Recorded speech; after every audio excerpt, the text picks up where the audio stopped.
अष्टलक्ष्मी मम ग्रहे धनं पुरय पुरय नमः।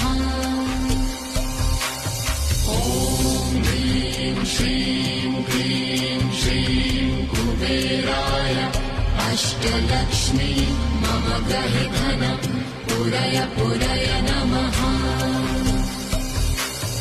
ॐ ह्रीं श्रीं क्लीं श्रीं कुबेराय अष्टलक्ष्मी मम ग्रहे धनं पुरय पुरय नमः।